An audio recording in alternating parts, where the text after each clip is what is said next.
Welcome to Your College Bound Kid, a podcast for parents, college counselors, students, and anyone who wants a weekly deep dive into the world of college admissions. Hi, this is Andy Strickler. I am currently the Dean of Admission and Financial Aid at Connecticut College, located in New London, Connecticut. I've also worked in athletics and admissions at Kalamazoo College, Beloit College, Sinus College, and Guilford College in Greensboro, North Carolina. I'm Lisa, and I'm a clinical psychologist and college counselor. I have a daughter in college, a daughter in high school, and a son in middle school. After 30 years in Chicago, we recently moved to North Carolina. My name is Mark. I'm a college coach in Atlanta and the parent of two daughters. Karis, a graduate of Davidson College, and she is the founder of the Spanish tutoring company, SpanishHelpToday.com. And Joy is a wellness coach at the Keenan Flagler Business School at the University of North Carolina in Chapel Hill. And I'm so blessed to be able to work alongside both my beautiful daughters at School Match for You, a college counseling firm that I founded in 2010. This week in the news, part 2 of 3 with co-host Andy Strickler, talking about how the financial challenges colleges are facing is impacting admissions decisions and admission processes. Next, Hillary will continue with the final part of our answer to a question from a listener from Kirsten who wants advice about college fairs. Last week talked about the do's. This week we'll focus on the don'ts. What should you not do? For our interview, it's the final part of my interview with Don Williamson of Comcast Advertising. We're discussing what employers look for when making hiring decisions. And for our college spotlight, it's the final part of Kevin Newton talking about the two colleges in London that are very Americanized. And now it's time for Hot Topics in the News.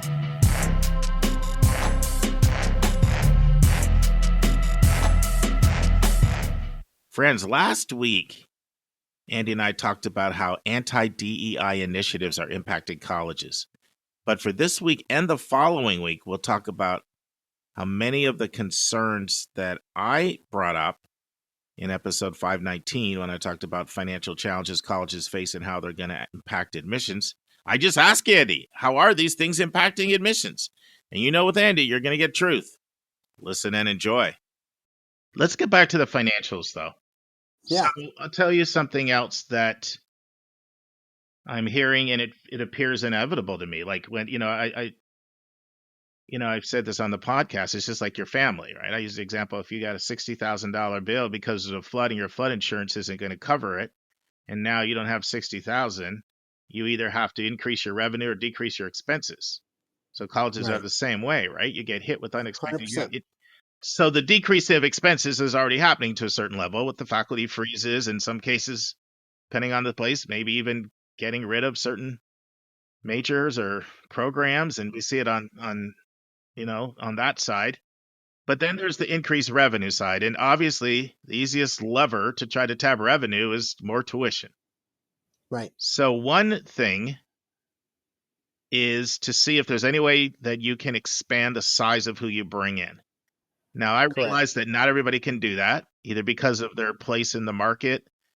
They're barely trying to just meet their class, or, can be real restrictions on land or other things.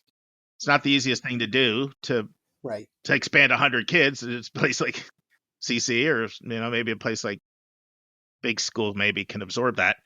But I'll tell you what I heard one person say, we're getting squeezed because the schools that are above us in the proverbial pecking order that we have a hard time yielding against are expanding their classes, and we're losing kids that we would have yielded before. So we're going with 20% more offers, and we're not even sure if that's going to be enough. Correct. And then they said we're also getting killed beneath us because people are getting more aggressive with merit scholarships. And it's really, really tough out here. So let's talk a little bit about how much are you hearing or you fully expect one way schools are going to try to address this whole cut your budget, increase your revenue is to expand your class. Are you hearing any talk of that? Oh, we've been hearing talk about that for 6, 7, 8, 9, 10 years. Yeah. We're living here in the Northeast. Some NESCAC peers have increased their residential capacity with a design to increase their enrollment. Some will do a January start Yep. as a way to sort of moderate their enrollment from fall semester to spring semester. But knowing what you know about admissions, let's assume there are going to be more cuts coming, whether it's federal grants or who knows what's going to happen with Pell. Isn't it almost inevitable to you that if you have the position in the marketplace where you can afford to take more kids without a massive drop off, that you're going to attempt to do what you can within your capacity? Guaranteed. Yeah. And now we're delving into territory about need aware versus need blind, and Sure. whether need blind institutions are actually need blind. Well, so this dovetails right into one of my other 15 points I brought up, which is either more schools are going to act in a more need aware, need conscious way, and it's going to put more of a priority on full pay and high pay families because you need money. So those are two things, right? See if you can expand your class. Yeah. Prioritize or change the composition of your class. Yeah. Don't those two just feel inevitable to you? And you need money, and that's where there's money. Mark, it's already happening. Yeah. I mean, there are need blind institutions that say they're need blind, but in reality, there has to be some level of awareness because there are elements inside an application without looking at financial aid characteristics. And by that, I mean FAFSA CSS profile. You can remove that. There are elements inside an application for admission which are really strong leading indicators of wealth. Sure. And it is really hard to completely eliminate that bias. Yeah. In the process of reading and committee and shaping a class, period, ! What are those? Why don't you just say what some of those are, those clear indicators? I think we know it'd still be helpful to hear parents' level of education, the institutions at which they attended, professions, zip code, school. You can look at address. You can look at street address. Sure. And, all you need to do is pull up, some real estate, calculator, and you can just Google someone's address and see the estimated value of a particular home. And they're all different secondary metrics that you can use to sort of back into the idea of whether a particular applicant comes from wealth or doesn't come from wealth. School choice. You can tell, in some respects, the kind of high school that the student goes to. Look at zip code ranges, average income by zip code, et cetera, et cetera, et cetera. There are all different ways to do it. And this has been happening for years. Sure, but this is throwing it out there. Sure, no, I know that they are. It is, and that's why. Honestly, cannot think of a better. I'm not saying this to flatter you, Andy. I can't think of a better person in higher ed to have this conversation with than you, because you know this. You will say things other people will think but won't say. I mean, you look at our loss list, and I'll on a daily basis, starting now with regular decision. Yeah. I track the kids who choose to deposit. I track the kids who choose to withdraw and where they withdraw to. Sure. And there's some real head scratchers in there about really? Yeah. A student with this profile is withdrawing to go to this institution. Mm-hmm. It's probably not an academic decision. There are other factors at play. Let me just put it that way. And I am not the only one. Sure. Only admission dean who shares that thought and opinion. Sure. Because I have some friends in the business and we're like, I know you know. Really? Okay, whatever. So when you say that, you could be talking about either side of the spectrum. You could be talking about somebody threw a lot of money at. It was a financial thing. 100%. And so they went to that institution. It was money. Yep. But you could also be talking about. And there are people who have that thought about my institution. Sure. Like, they chose Khan over us. Well, it's clearly a money situation. Yeah, because we threw a merit scholarship at them and they wanted to take the discount. And that happens on both sides, without a doubt. And I know that.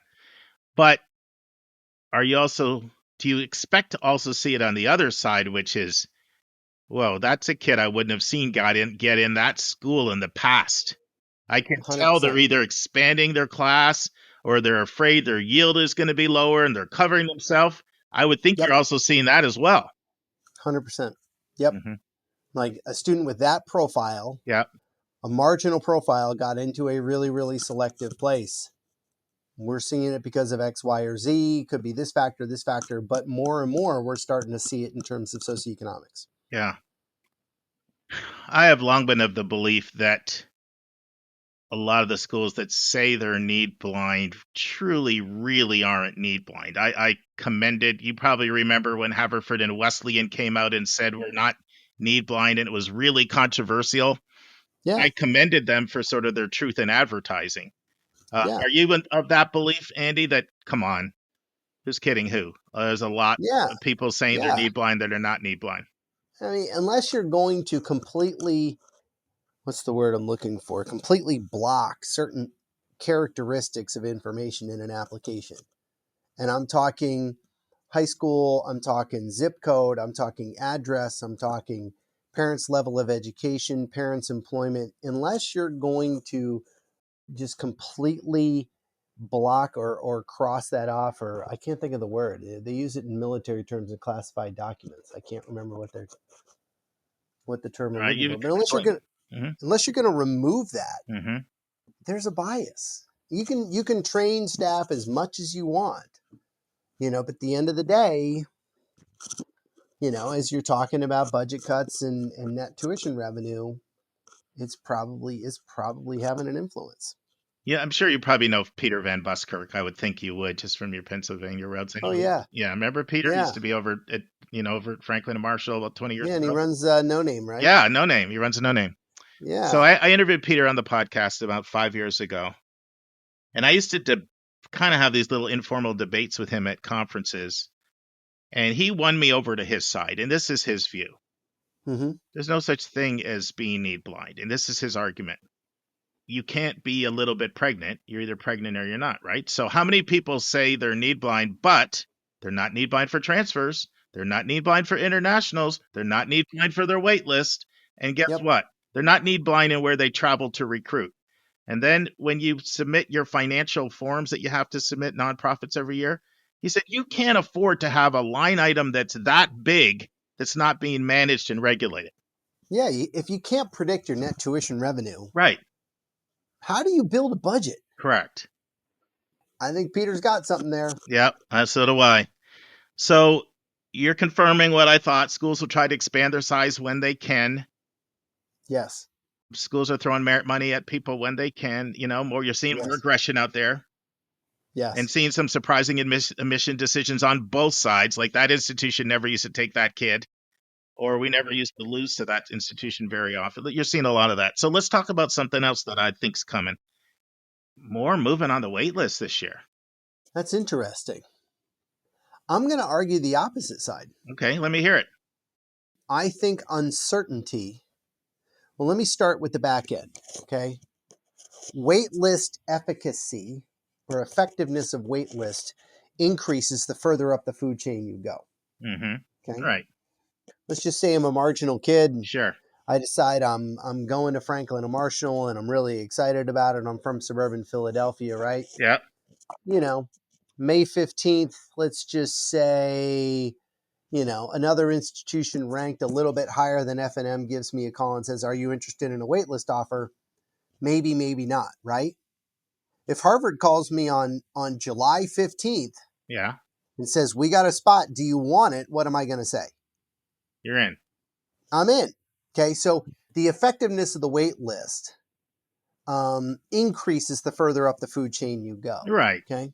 Sure. I think in times of uncertainty, of which we are certainly in, high-flying, high-demand institutions are going to take the bird in hand versus two in the bush. And they have bet big on early decisions. Sure. My sense is that a lot of places went a little bit big plus on ED, and therefore they need less at a regular decision. Yeah. And I think therefore I don't think we're going to see an explosion of waitlist activity this year, because I think a lot of folks are dealing with a small margin when it comes to that could make sense, because I've argued I could see schools going out with more offers to cover themselves just in general, and you're basically saying, yeah, I think that's happening. And if that's happening, then you're locking more kids in, and therefore you may not need to use the wait list. Correct. Would it be fair to say, though, that it's a bit of an unknown? Because the same thing you said before, hey, we're seeing kids getting plucked away with offers, could lead to a lower yield, and therefore could. So would it be fair to say this is a wait and see? Like, you don't think it's going to happen, but it's possible it still could if you're losing people. Absolutely possible. Yeah. My gut says is that all the high flying, high demand institutions doubled and tripled down on ED1 and ED2, and therefore don't need much at a regular, and therefore won't be going for robust, waitlist numbers. I could be wrong. Well, this is all good, though, because I wanted to talk about this mostly from an admission standpoint. And what I want our listeners to hear is ED1 and ED2 are going to be even more valuable probably moving forward. They've already been incredibly valuable. You wouldn't have 2 rounds if it wasn't valuable. It's a bit of a hassle to have 2 rounds and to build that into your system. You don't do something like that if you don't find value to it, right? Correct. And it's going to take on even more value. Friends, this concludes part 2 of my segment with Andy Strickler, Chief Enrollment Officer at Connecticut College. We hope you join us next week for the final segment as we continue to talk about changes admission offices are making in light of the financial challenges they're facing. And now it's time for a question from one of our listeners.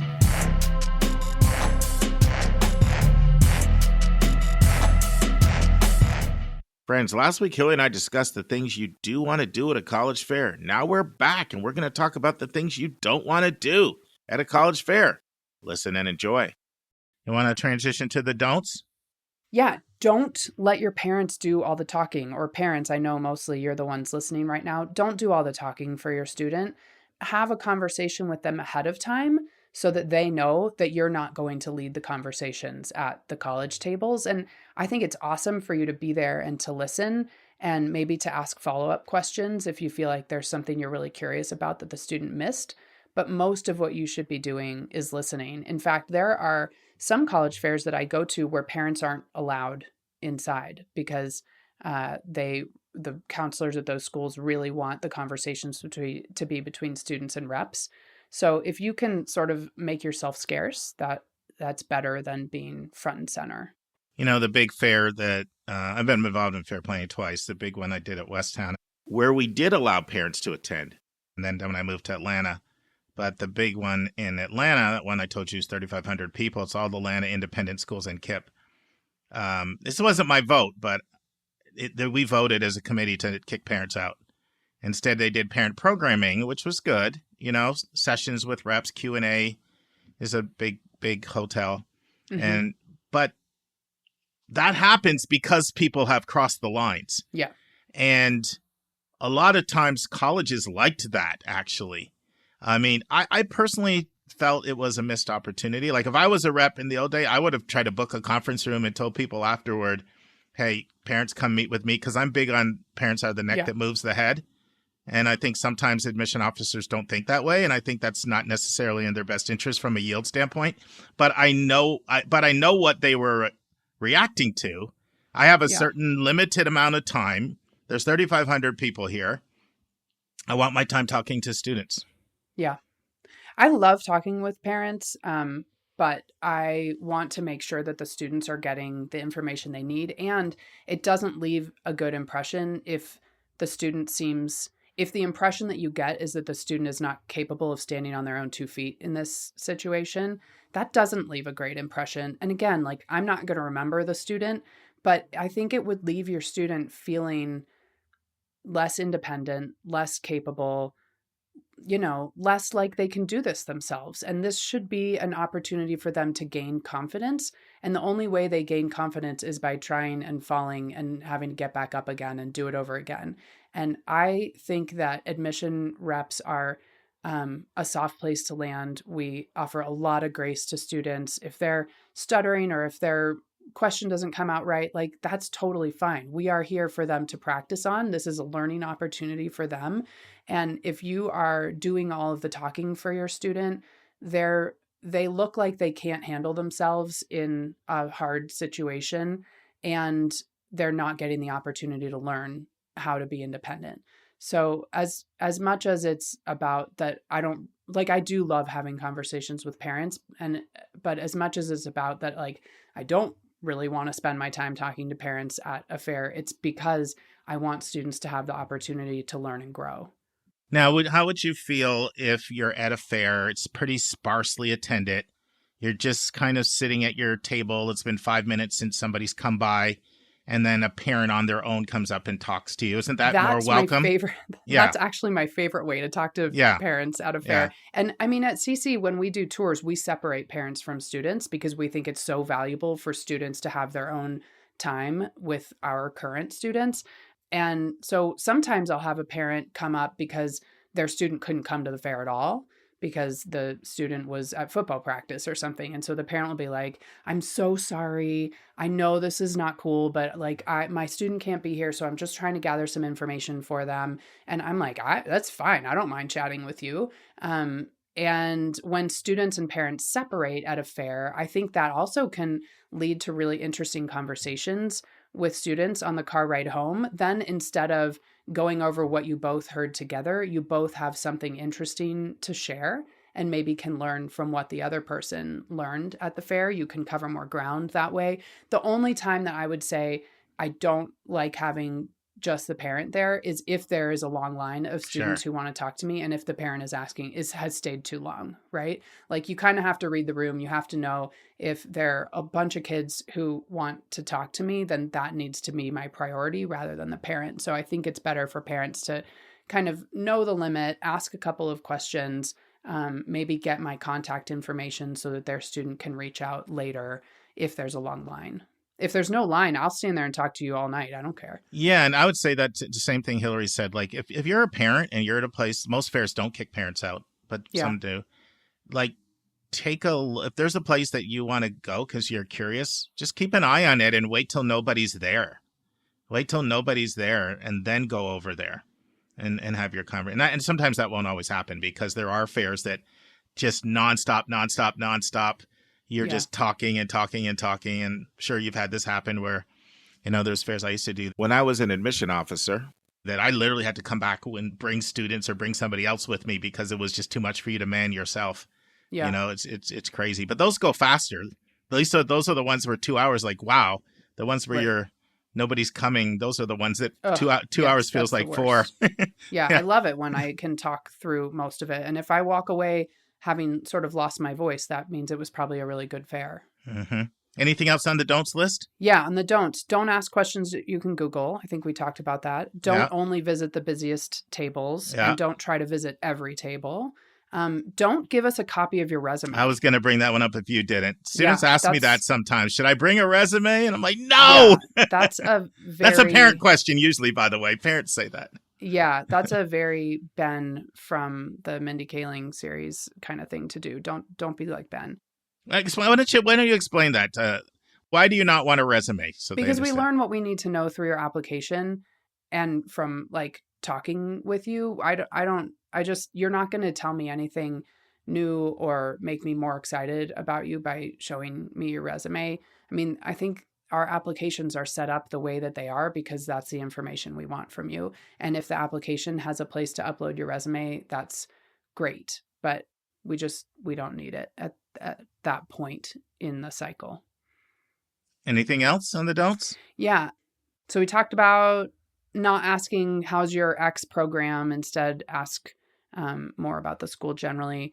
Don't ask overly vague questions like, where are you located? Or sometimes overly personal questions like, what are my chances of getting in, are not great questions. At the same time, like, if you are trying to figure out how selective a school is, it's okay to say, like, can you give me an idea of like what a typical admits transcript looks like? Or here's what my transcript is like. Is this a place where I should be applying? And that gives us an opportunity to kind of talk through what we expect academically from the students who we admit. And we can never give you an exact read on whether or not you're going to be admitted to our school. But we can kind of give you a general overview of, like, I call it the sort of easiest road in, right? Or the path of least resistance to CC, and I can sort of talk through what that looks like academically. So don't bring your transcript with you, just like you're not going to bring your resume, but it is okay to say, like, can we talk through what a typical admitted student looks like?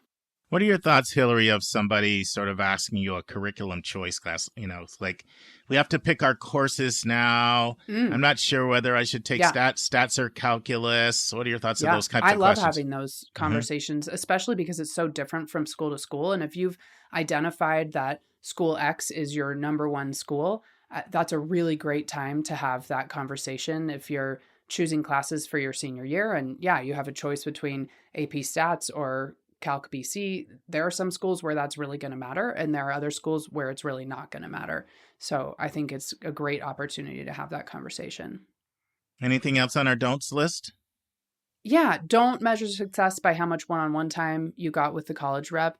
You might be a totally unforgettable student, but the college fair conversation is probably not going to be remembered when your application lands. And so if you can sort of come up to the table with a couple of people around you so that we're not answering the same question 25 times, that's really helpful to us, and it's not going to hurt you at all, right? Like, you can't imagine how many times during a college fair I have to explain the block plan, and I'll be explaining it to the student who's standing in front of me, and there will be 3 or 4 students in line behind them who aren't paying attention to what I'm saying. And so then they come up and the next student comes up, can you tell me about the block plan? And I'm like, I just spent the last 10 minutes talking about the block plan. Why were you listening? I mean, I would never say that to a student, but you'll think it. I know. And I see the same thing. I'm going to harp on Columbia again because they're always standing next to me. But I see the same thing with the core there, right? Where students walk up to that table not knowing that their core curriculum exists. And the rep has to explain over and over and over again about the Columbia core curriculum,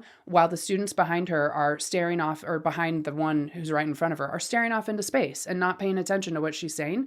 So if you can kind of make a little miniature amphitheater around your rep so that they don't have to say the same thing over and over again, that's not going to hurt you at all, right? Like, this is not an interview situation. You're not going to miss out, but you will learn something and you'll help the rep get through more students. It's really just the start of your conversation with them. I just thought of something. So we have different people at all different levels. So if you're new to this, if you wonder why Hillary has used Columbia a couple times, it's because so many fairs are alphabetized. Yeah, we're in alphabetical order, right? So it goes Colorado College, Columbia University. Yeah. So she's often, so you really get to know the people that are close to you. Yeah, like, I remember. I'm good friends with the Connecticut College rep. Sure. I'm good friends with the College of Holy Cross because, like, those are all COs, right? Yeah. So that's why you're getting a couple of Columbia references. Yeah. And then I have one other do not, and it's don't grab and go. Like, don't just grab the brochure and leave. Like, we want you to take the brochure with you, but there's a human behind the table and we would love to chat with you rather than having you just take something and go. So come with some kind of question so we can at least engage a little bit. I can't remember who I interviewed, but somebody I interviewed on the podcast said that somebody came and just slapped a sticker on an inquiry form, and they started to go, which is grab and go. But it was even worse. The rep started to say, do you have any questions? And then the person said, no, I'm just trying to get demonstrated interest credit. Yeah. Oh, have you ever had anybody say that to you? No, I haven't. But we do have, I think it's the National Hispanic College Fair that happens in Denver every year. And they do like a scavenger hunt or a bingo card or something.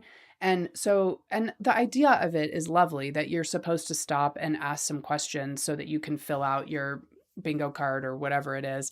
But it just ends up with students, they're not really interested in talking to you. They just need you to sign a square on the bingo card. And that is, I don't know. I just wish that there were a better way to encourage students to engage in a way that's actually like where the students are actually getting something out of that encounter. And yeah, it's great that students know that they get, I'm using air quotes here, demonstrated interest points for like filling out the form. But we want you to fill out the form so that we can see that you've learned something about the school, not just to prove that you existed in the same space as we did for 10 seconds, right? Like there's no benefit to you if you're not actually learning something about the college. And that will come back to bite you later on when you are supposed to be writing a supplemental essay about the college and you don't have any specific examples to use because you didn't have a conversation with the rep. That's not helpful for you. So it's better to engage than just to grab and go. This is good stuff, Hillary. Anything else on the don'ts I think list? that's it. People always wonder about dress. They're going to ask the dress question. What would you tell people about dress?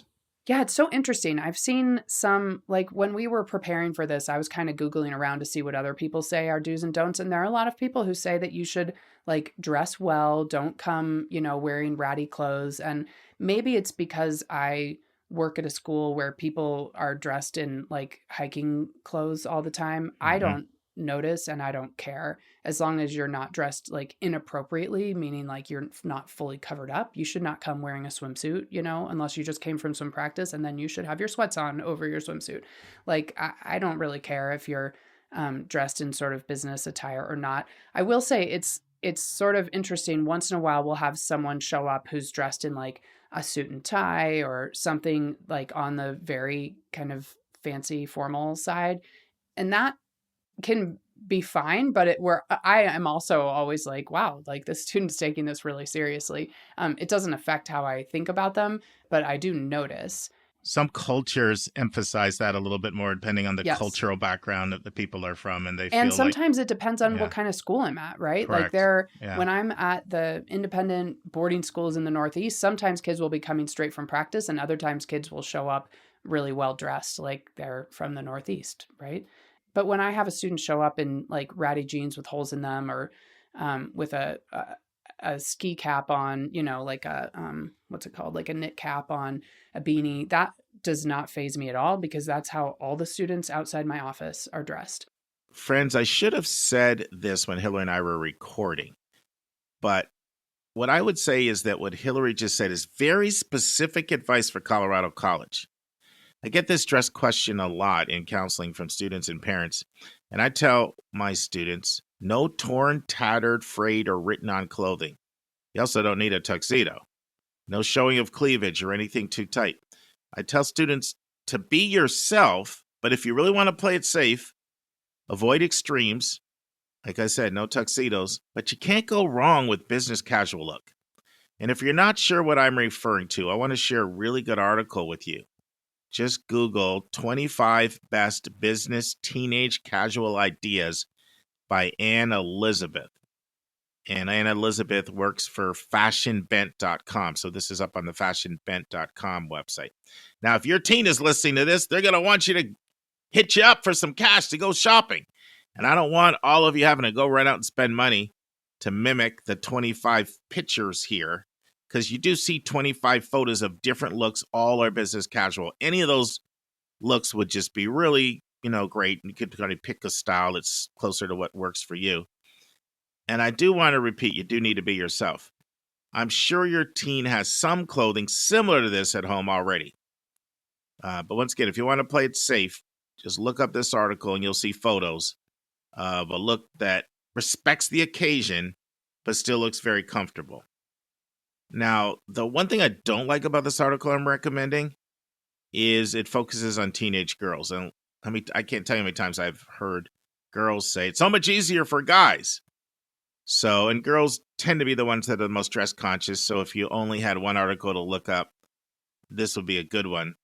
But if you're a guy, you still need some guidance as well. So I have another great source for you with photos as well. This is what I want you to look up for guys. Business Casual for Young Men, the Ultimate Guide. And that also has photos. And that's written by Ethan. I'm going to botch his name, so I'll spell it for you. Schattauer. And it focuses on 16 to 18-year-old guys. And the article is also up on the website, whattowearmen.com, whattowearmen.com. And so I have probably twice, and then I've sort of regretted it later, had a student come up and the first thing I've said to them was, oh my goodness, you look like a CC student, which I think is not fair because not all CC students look the same. But sometimes it's just what comes out because of the way that they're dressed, they look like they could be on campus already.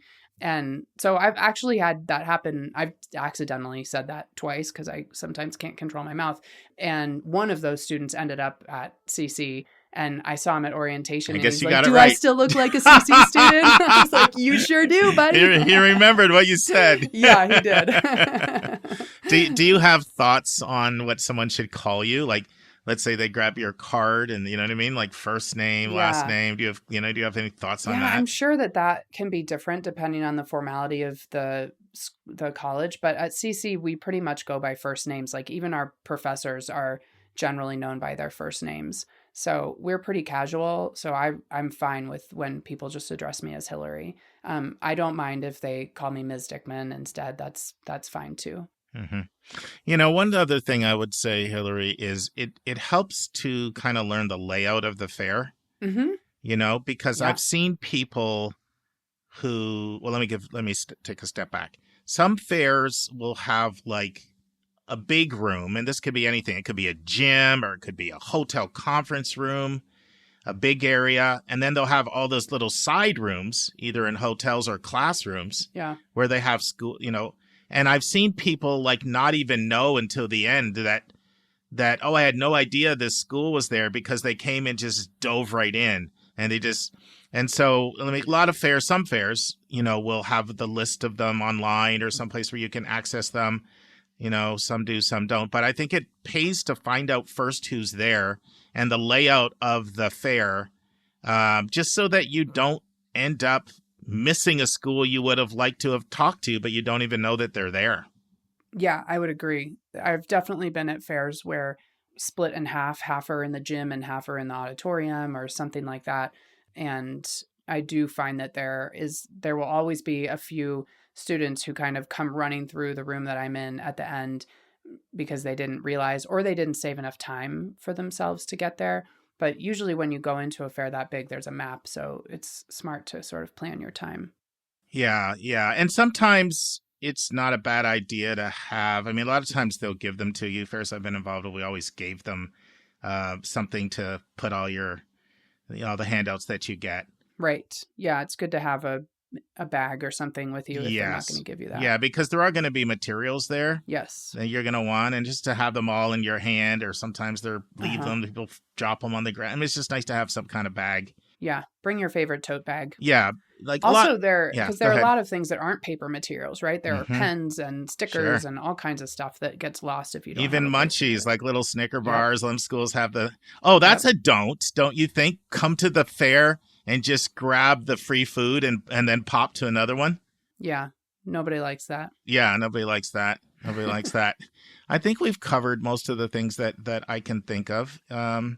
This has been good. I really appreciate you reaching out to the team on the do's. And I do have another question. What are your thoughts on someone following up with you afterward? Yeah, I don't think it's necessary, but if you have a question that came from your time at the fair, that's great. You don't need to send me a thank you note and say it was so great to meet you. Like, I'm really interested in CC. But if something that we talked about prompted a question, or if there was something you forgot to ask, then I think it's totally appropriate to send a follow-up email. Do you get a lot of that sort of perfunctory, and it feels like they're just going through the motion because someone told them they need to do it, and it doesn't feel like it has substance? Do you get a lot of that? There are certain schools where you can almost tell that somebody maybe told them to do it. Yeah, absolutely. Like I could list like 3 college counselors who I think that must be in their instructions to the students to make sure that you send a thank you note. And it happens if the student has been on campus for an info session and tour, or if I've met them at a fair, then or after a high school visit. And like, it's fine. I'm always happy to get a thank you note, but you don't need to do that unless you have extra questions. Yeah. Hillary, this has been great. Hopefully, Kirsten, this was what you were looking for. And I certainly appreciate you sending in this question because nobody sent this question in before. And I know it's a question that I get asked a lot in personal counseling. So thank you, Hillary. And thank you for crowdsourcing all the wisdom from your team. Thank them for us. Of course, I will. All right. We'll see you next time. Yeah, thanks. Now, you're going to get your choice of one of 4 books from the Princeton Review. So you got the best 390 colleges. That was 2025. and that's by Robert Frenick, David Soto, Stephen Koch, and Aaron Riccio. College Admissions 101, third edition by Robert Frenick. Essays that kicked apps, 55 unforgettable college application essays that got students accepted by the Princeton Review staff. Or book number 4, Princeton Review Digital SAT Prep 2025.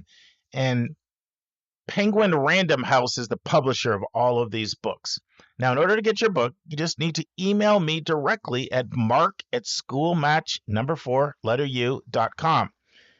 Put Princeton Review giveaway in the subject heading, and I'll know right away that you've sent in a question or we've read one of your comments. We read your comment on the air through SpeakPipe, you also get a book.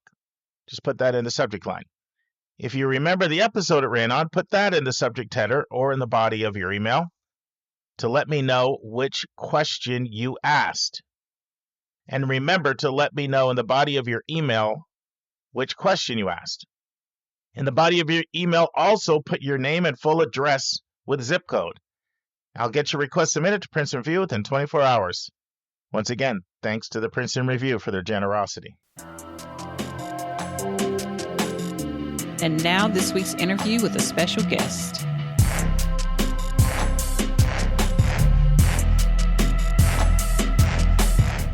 So friends, in my final part of my interview with Dawn Williamson from Florida, Dawn tells us how someone should close out their interview.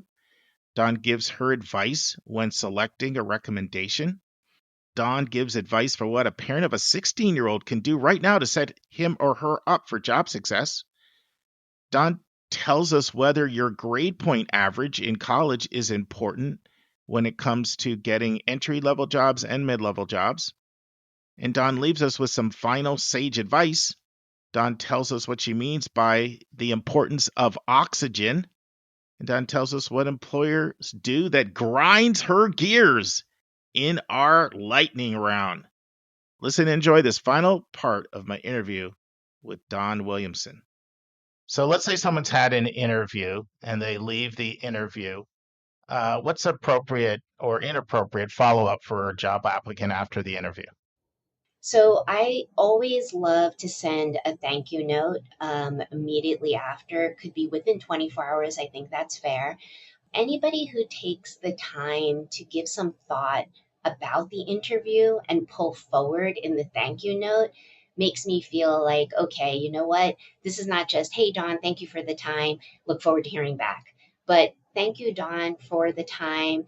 Really enjoyed the conversation around the evolving media landscape and how, video content is impacting this next generation, et cetera. Like something that shows that in the time we spent together, something resonated and you pull it forward. And oftentimes during interviews, you may forget or you may not be as quick on your toes to say something.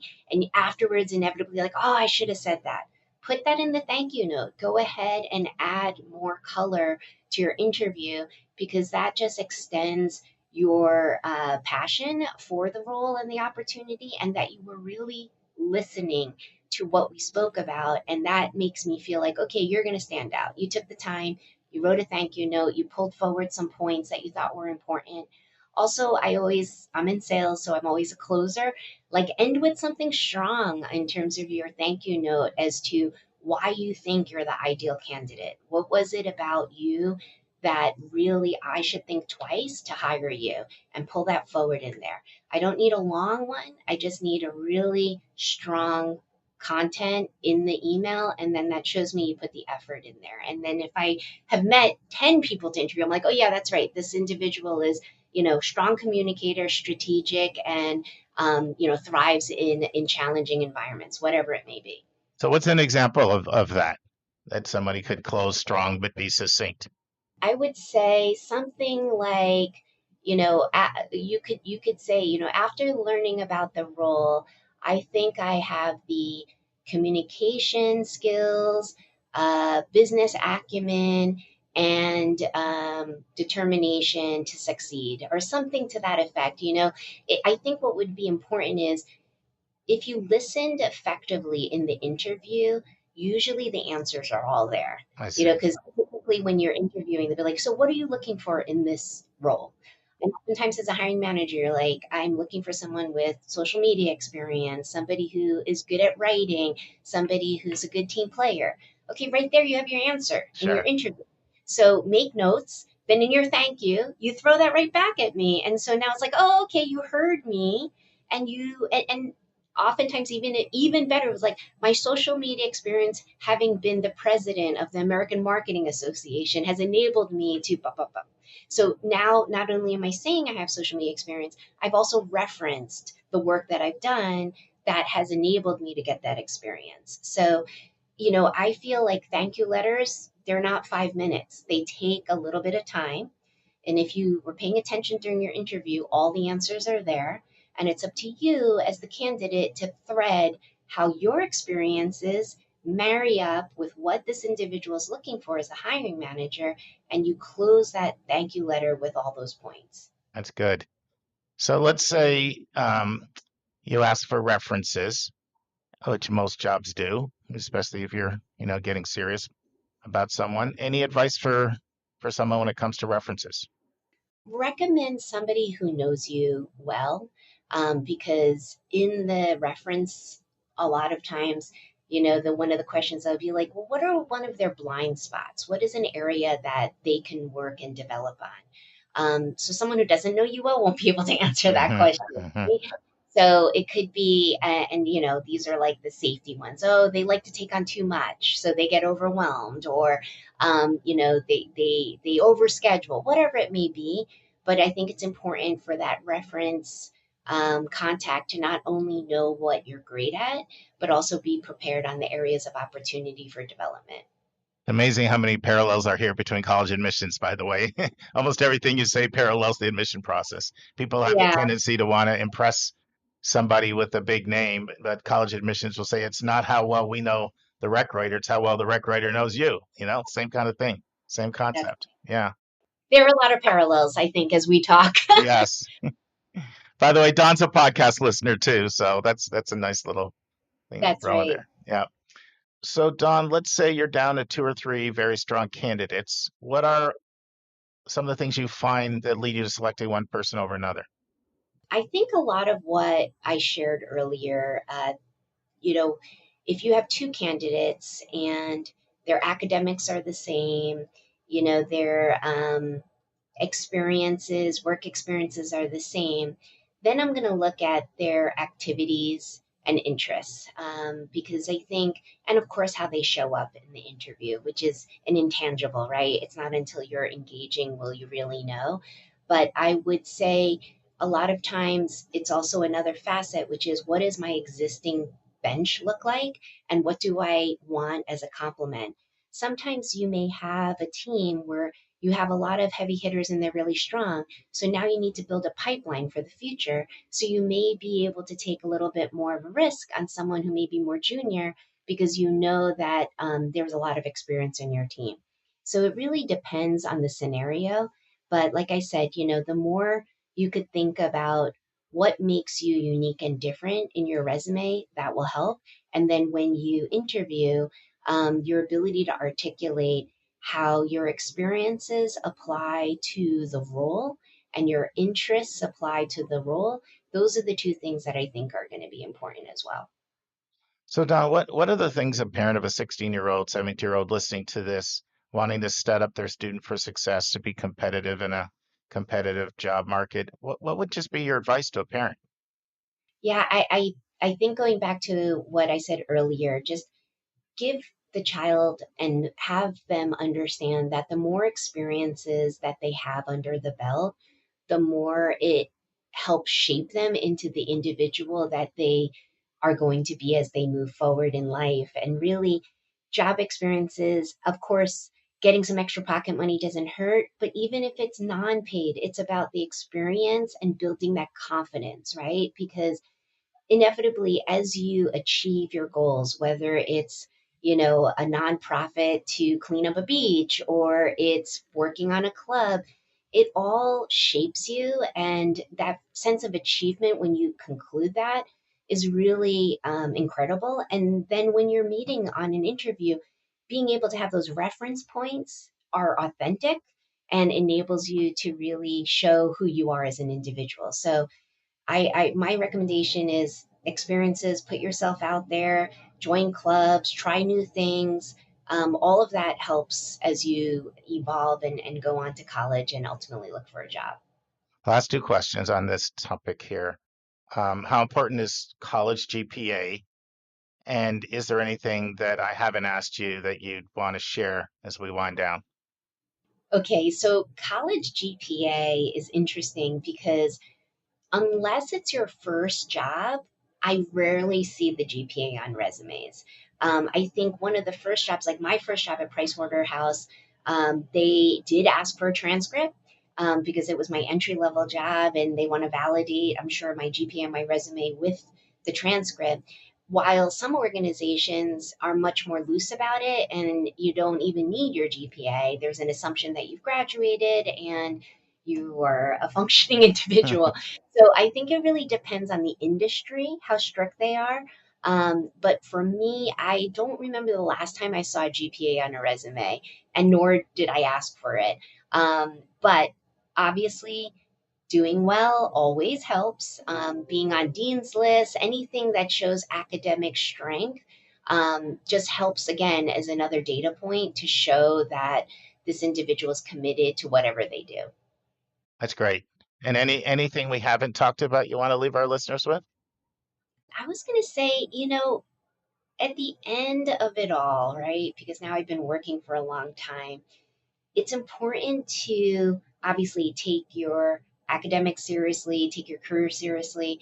But at the end, it's also, try to have some fun with it too and recognize that it is serious, but you have to add levity every now and then because it can be all consuming. Can I ask a follow-up so I'm clear on that? Are you talking about fun and levity with like the interview process, or are you talking about with your life, like in college, like don't be all work and no play? Are you talking about more the college or more like the actual interview process? Yeah, I think in college, in work, it's a marathon. It's going to not happen in a sprint. So it's important to take care of your health and wellness, as well as stay focused on your academics or your job. It's one of those things that I think, I don't know, I think culturally, I grew up with, do your homework, study hard, work hard, do happy hour later, and the reality is you need to fit it all in. So you're advocating for balance, like have some social, take care of your fitness. Don't just be work, work, work, study, study only. Yeah. That's right. That's Yeah. right. Because it's a long game. And I think that sometimes there's so much pressure right now on kids, students, even in the corporate world, of course, right? But it's also important to have your outlets. It's kind of that same concept of you need to give yourself oxygen first before you can help anybody else.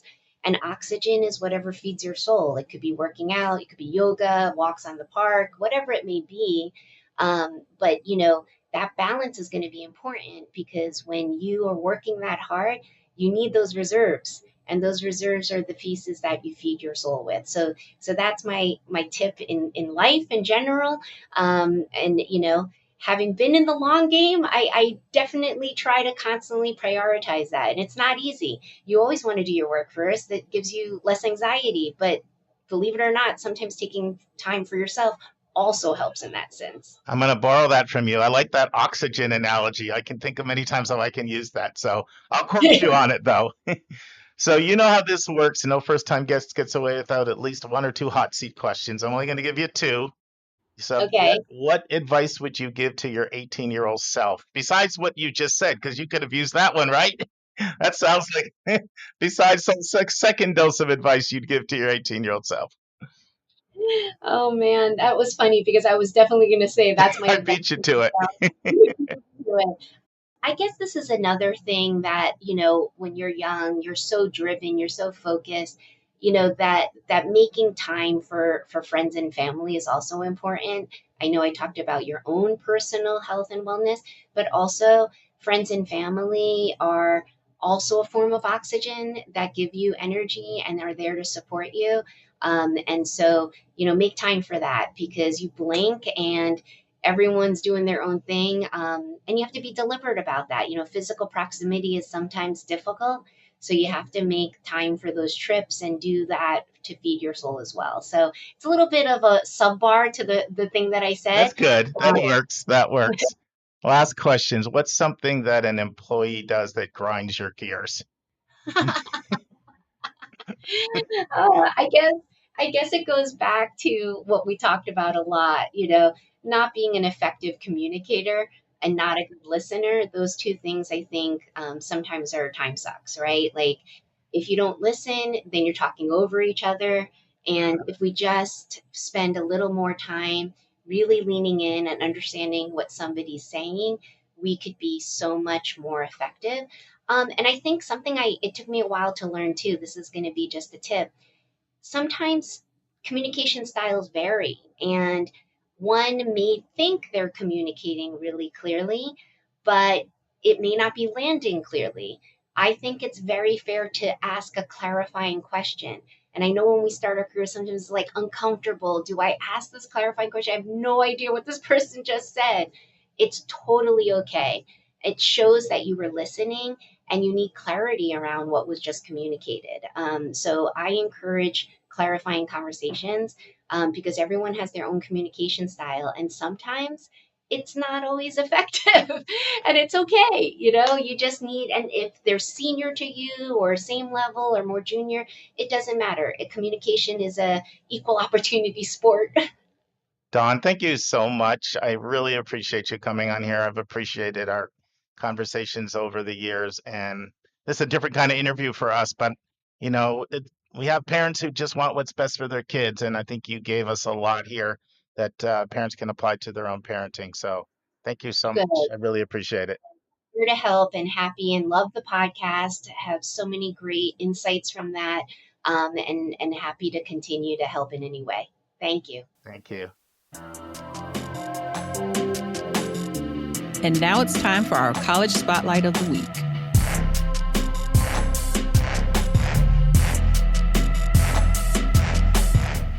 Friends, last week, Kevin and I discussed Richmond University and Northeastern in London. We're going to continue and finish the final part of that discussion right now. I will say, I guess, that, where I could see a major benefit of it is if you're looking to come back to Boston or someplace, just to use Northeastern as an example, where they have a great alumni network, then I think it could be a plus because, it's something cool to talk to somebody about when you're reaching out. I did the program in London, because you bet your bottom dollar I want to talk to somebody who's done the William and Mary St. Andrews program, not from a, this is my profession point of view, but I was just like, well, what did you think, trading in, Blair Hall for history to, the School of History at St. Andrews, what was that experience like? And I think that, that might be a good case for it. But honestly, it's just, if you're looking to stay in Europe, and it's not that they don't do a good job with internships, they absolutely do. And my opinion on these places could change drastically in 5 years. And I hope it does, because I think that what we're seeing across Europe, especially in the UK and to a considerable degree in the Netherlands, although that started to take a step or two back, is this idea of maybe it's not a bad idea to do a bit more of a liberal arts. You study more than just your degree field. And I think that's something really valuable. Any idea why that trend is taking off, like where it's coming from, the impetus behind it? I think it's increasingly apparent that, knowledge is interdisciplinary. I mean, I joke all the time with students I work with, we have book club during the summer from junior to senior year. My wife, Kate, loves this because this means that when we go to the beach, I don't complain about it being hot because I have to read. But, it is, finding these connections. And I think there is something to be said. I've got a student right now who's interested in business, but also philosophy and how that factors into marketing and design.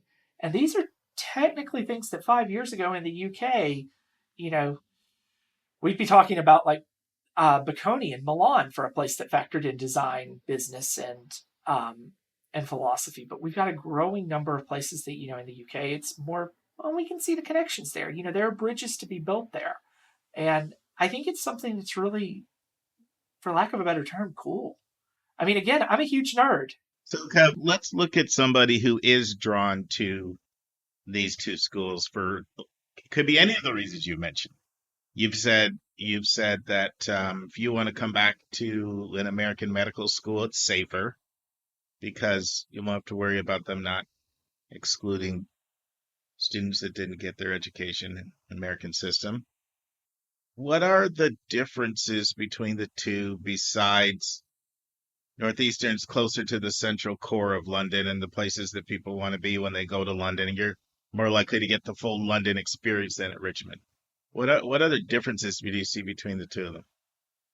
I think what really jumps out at me is, and this is something that I've kind of, warned people about with any so-called American university. Obviously not the American University in Washington, D.C., but the American University of Paris, the American University of Rome, Dublin, wherever, is how they kind of go about with a very large transient study abroad population. And I think, it's going to sound like I'm nitpicking a point here, but so much of it, someone who's right out of college, their professional abilities based off their network. And I think, with a place like Richmond, because you've got study abroad students coming in everywhere, then people go home, people go back to the United States, you're scattered all over. You've got the ability to network over a pretty wide area. If you want to relive my glory days as a 20-something-year-old, you can couch surf for a month, and just kind of throw a dart at a city. It's more of a choose your own adventure way. With Northeastern, you are in that Northeastern ecosystem, and that has pros and cons to it. Just as having the broadness of the Richmond American University of London network does, the Northeastern has pros and cons to it. I think that, how should I put this delicately? When you say that, everybody's ear just tunes right in. I was somewhat distracted. I was halfway listening, but I got to tune in now. I just took a magnifying glass and I'm going to magnify everything Kev says. I want to be proven wrong on this. Let me stress that. I think right now, Richmond's doing a better job of the degree experience rather than Northeastern, because Northeastern is sending a lot of their first-year students to London for reasons that I will let you discuss with someone else on this podcast, because I have nothing but opinions and no real facts to back it up. I have a feeling it has something to do with money. What? No, it's, yeah, we'll go with money. But there is that, and again, if you're from someplace that naturally sends a lot of students to Northeastern, someplace in New England, for example, and, it's, hey, I get to come back and, switch it up and have a campus home on the other side. It reminds me a little bit, the irony being that as much as I'm definitely not supposed to have favorite colleges here in the U.S., I absolutely do. And it's St. John's College between Annapolis and Santa Fe. Sure.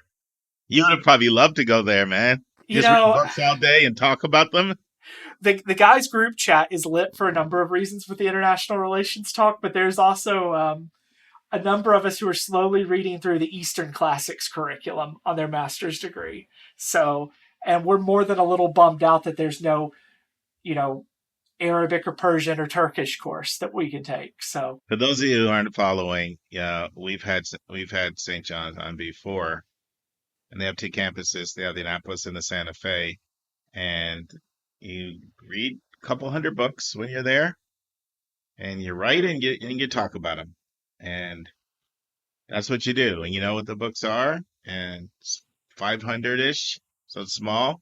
You're not getting the sports and some of those other things that sometimes people want, but if you're someone who just can't get enough of reading, writing, and talking about, debating, it's a pretty rich place to go, and a lot of people have gone off from there to do some exciting things. It can be a great background for law school or a lot of other things.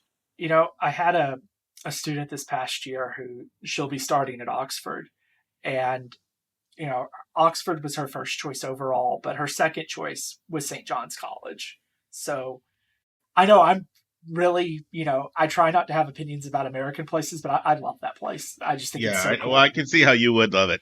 Question. The William and Mary St. Andrews program. I don't know if you know this, but I was at William and Mary on September 4th for 3.5 hours. Got to sit down with the admission officer. I left more impressed with that program even than before I went in. What are your thoughts on that program? And what would you like our listeners to know about that program? I'm obviously a little biased. Yeah. The good question to ask is if I'm biased pro or against William and Mary in any given day. Depends on when my student loan check has to be paid. I think it's a great opportunity. I think, the one thing I would say is it is absolutely competitive and it is not for everyone. But I really like what I'm seeing with this growing number of joint degree programs. William and Mary and St. Andrews has one that, I've exchanged a lot of conversations with St. Andrews' new co-director of admissions about, and just like it's a great program overall. I know Columbia do you like that one too? Dublin, Columbia, and Columbia Sciences Po. They've also got one. I think that, as a general rule, I don't find myself recommending a lot of French universities, but, I'm really quick to say, except Sciences Po. And there are a few Parisian fashion institutes and, places like that. And oddly enough, American University of Paris, because of reasons of the French higher education system that are so different, that it's nice to, if you want to study in France, have something that's actually more American, because the French universities are just odd, to put it very mildly. They're great. It's too much of a change for a typical American student to go from a high achieving high school to a French university, or a typical French university. But I know Sciences Po has one there. LSE has a number of them. I know I've had students do the World Bachelor's degree between USC, Bocconi, and I want to say the University of Hong Kong. I know it's a university in Hong Kong. I can't remember which one it is. But I think that what we're seeing is, I kind of like it. I mean, on one hand, I think that actually there's really no difference about it. I think that it does give you the chance to experience two different kinds of higher education approaches. And, my one complaint with the William and Mary St. Andrews ones is that it's expensive. But I mean, education's not cheap. It's unfortunate. Well, they told me when I was there that they would actually like their non-Virginia pool, more apps from their non-Virginia pool in that program. They have the 40% cap. At William and Mary, they have to take 40% from Virginia, 60 from the rest of the country. UVA is more like 1/3, 2/3. But and I don't know if that's just a revenue issue or if there's a, diversity of experience perspective they're looking for. But it was an interesting thing that I noted when I heard it. Cool. So, Kev, this has been great. I appreciate you a lot. And you know what? I just thought about it. By the time this final segment airs, we might have broken bread together. I'm looking forward to it. Awesome. Well, thank you so much for coming on. I always get good feedback from our listeners every time we get to have you on as a guest. And keep doing what you're doing. And see you in 4 weeks. Sounds like a plan. Thanks, Kev. Thank you. On Monday's episode, I'm going to share a change in my thinking on the timing of when to prep for the SAT. And I'll be sharing at least one highlight a week over the whole month of April from the SACAC conference, which was outstanding, which I just got back from, which is right here in Atlanta, Georgia. And then we'll have a brand new interview, and it's really an exciting interview. It's a great get. Lisa will interview Rebecca Winthrop and Jenny Anderson. They're authors of the new book, The Disengaged Teen. You may have seen them on TV. They've been making a lot of TV appearances. I think you're really going to like this interview, and it will be a 3-parter. Now, friends, May 1st is approaching, which is National Candidate Reply Day, also known as Decision Day. And remember, highly ranked colleges are great colleges, but it doesn't mean any highly ranked college is a great match for you, because it's not where you go. It's not where you go. It's not where you go. It's what you do when you get there and what you do when you get out of there. That is what will determine your career success. See you on Monday, friends. And that's our show. A big thank you to you, our listeners, for tuning in this week.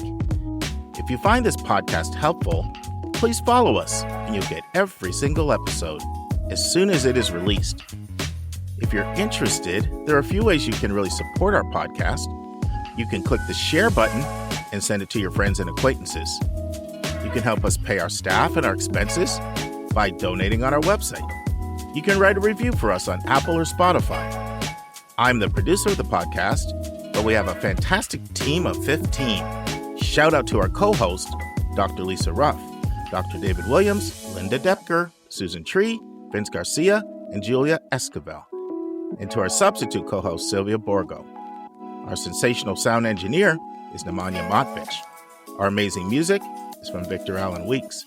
Marketing designs are from Kimberly Blass. Lily Parikh manages our Instagram. Our image editor is Talha Khan. Joyce Ducker does our website episode updates. And our webmaster is Stelianos Dimitriou. And if you want to have a coaching session with Lisa, Linda, or me, just text me at 404-664-4340. If you have a question you want us to answer, or if you have a recommended resource or article you think we should discuss, just send it to questions@yourcollegeboundkid.com. Our favorite method is for you to record your own voice at speakpipe.com/YCBK. By the way, check out our website, where you'll find lots of content that is not on any podcast app. Our website is yourcollegeboundkid.com. If you want to learn about other hot admissions topics, follow us on Twitter at YCBK Podcasts. We think of you as our listening family, and we look forward to meeting again with you every single Monday and Thursday.